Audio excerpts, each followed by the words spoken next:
일본이 최근 안보 전략을 다룬 문서에서 이른바 반격 능력을 명시하면서 후폭풍이 계속되고 있습니다. 전범 국가였던 일본이 이제 군사적 공격도 할 수 있다는 걸로 해석이 되고 있는데 우리 정부도 우려를 표명한 상황입니다. 금채랑 KBS 해설위원과 자세히 들여다보겠습니다.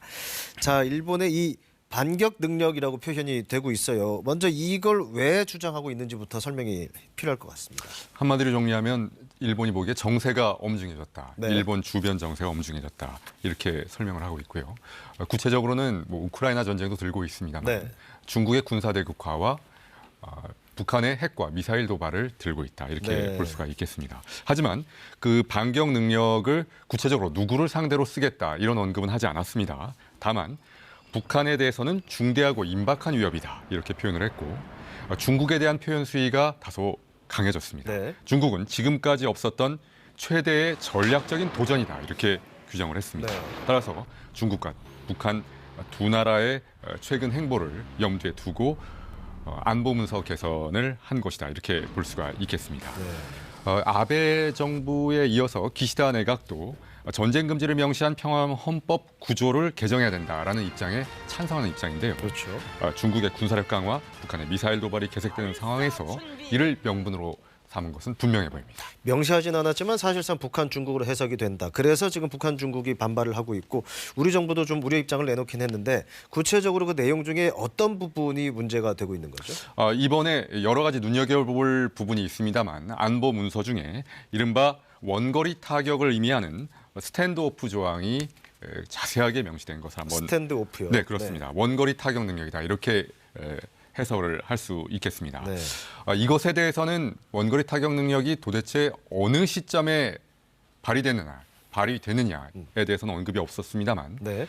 해석은 상황에 따라서 공격이 임박했다고 판단될 경우, 네. 그러니까 징후가 있을 경우에 미사일 등을 동원해서 선제적 대응을 할 수 있다는 뜻으로 해석이 되는 부분도 네. 있다라는 것이 전문가들의 분석입니다. 네. 그러니까 조금 전 어제 기사를 보니까 지금 일본 보도인 것 같은데 지금 말씀하신 부분은 해석의 영역이었고 이걸 좀 더 명확히 했다는 입장에 나왔다는 얘기가 있었어요. 이건 무슨 얘기죠? 오늘 아침에 일본 아사히 신문이 하마다 일본 방위상의 발언을 인용을 해서 보도를 했는데요. 네. 이렇게 얘기했다고 합니다. 하마다 방위상이 반격 능력 행사 시점에 대해서 타국이 일본에 대해 무력 공격에 착수했을 때 네.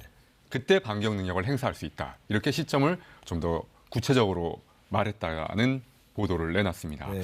이에 따르면 일본이 전수방위 원칙이라는 것은 일본이 공격을 받고 난 직후에 자위적 방위를 할 수 있다라는 근거에 의해서 최소한의 무력을 사용해서 반격을 한다. 이게 전수방위 원칙인데 그것을 사실상 무력화했다. 이렇게 볼 수가 있겠습니다. 자, 그렇다는 얘기는 이제 공격 작업에 착수했다. 그러니까 공격이 입학했다는 상황에 대해서 공격을 할 수 있다. 이제 이렇게 볼 수 하마다 있는 거죠. 방위상의 후속 설명을 들어봐야 되겠습니다. 네. 일단 나온 얘기 그리고 그동안에 이루어졌던 분석에 따르면 그렇게 볼 수 있는 부분입니다. 자, 요즘 도발을 계속하고 있는 이제 북한도 그렇다라면 그런 그런 나름대로의 지금 방위 전략에 그러니까 선제 공격이 가능한 것처럼 해석이 되는 그런 걸로 북한도 지금 포함될 수 있다는 거 아닌가요?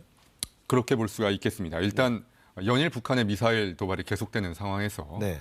어디를 겨냥했는지 확인되지 않은 시점에서 일본이 자의적으로 이건 일본을 겨냥한 공격 징후다 이렇게 판단했을 때 하마다 방위상의 발언에 비춰보면 그런 해석이 가능할 수, 반격 능력을 사용할 수 있는 그런 명분으로도 임의적, 자의적으로 해석이 가능할 수 있는 부분이 생길 수도 있는 그런 우려가 생기는 것이죠. 네.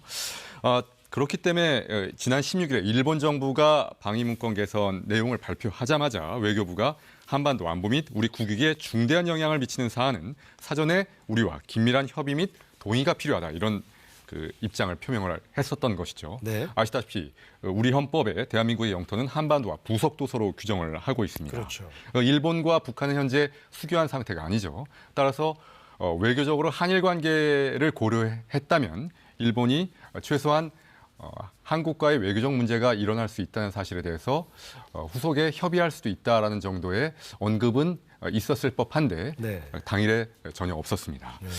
이런 것을 볼 때 한일 간의 외교 긴장이 불가피한 상황이 올 수도 있다. 이런 분석이 나오는 이유입니다. 네. 자, 지금 이제 뭔가 그 일본의 방향을 계속 좀 설정이 되고 있는데 지금 우리 정부 대응이 좀 어떻게 보면 뜨뜨미지근한 뭐 그런 느낌이 들기도 합니다. 그러니까 명확하게 입장을 내놓지는 않고 있는 것 같다는 그 주장도 있고요. 일단 외교부는 우리 헌법에 근거를 해서 원칙적 입장을 계속 내놓고 있습니다. 어제도 임수석 외교부 대변인이 네. 일본이 채택한 안보 전략 문서에 일본 헌법 내 전수방위 개념을 변경하지 않으면서 엄격한 요건 내에서 행사 가능하다는 내용이 담긴 것을 주목한다. 이렇게 얘기를 했습니다. 네. 전수방위, 사실상 무력화된 것처럼 보이는 그런 전수방위의 원칙이 담긴 것을 주목한다.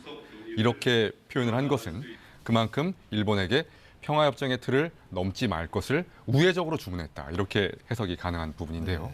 다만 대통령실에서 나오고 있는 그 발언들은 약간 결이 다릅니다. 네. 대통령실은 한미일 안보 협력의 큰 틀에서 후속 논의가 가능하다. 이런 그 언급을 내놨었죠. 물론 외교부도 이와 유사한 취지의 언급을 어제 임수석 대변인이 했습니다만 대통령실의 언급은 좀 더 한미일 협력의 틀에서 논의할 수 있다. 이런데 좀 방점을 두는 것처럼 비춰집니다. 다만 한미 간, 한일 간, 그리고 미일 간의 외교적 입장 차이가 다르기 때문에 네. 이건 좀 더 신중히 봐야 될 문제입니다. 참고로 16일 날 일본이 이런 입장을 내놨을 때 미국 국무부와 백악관이 각각 한밤중임에도 불구하고 별도의 성명을 내서 대환영한다. 이런 입장을 내놨거든요. 우리와는 상당히 결이 다른 반응이었죠. 국가 간의 관계는 한미일 협의, 삼국 간의 또 협의에서 양국 간의 문제는 삼국 간의 문제와 차이가 있고 각각 국익의 입장에서 볼 수 있다는 점을 유념해야 된다라는 그런 생각입니다. 네, 그럼 미국의 입장 때문에 더더욱 조금 더 이렇게 명확한 입장을 정리를 못하는 것 같은데 우리 정부는 나름대로 이제 일본과 정상화 제스처를 하고 있는데 일본은 가던 길을 계속 가고 있고 좀 명확한 입장 정리가 필요해 보입니다. 여기까지 듣겠습니다. 금철영 해설위원이었습니다.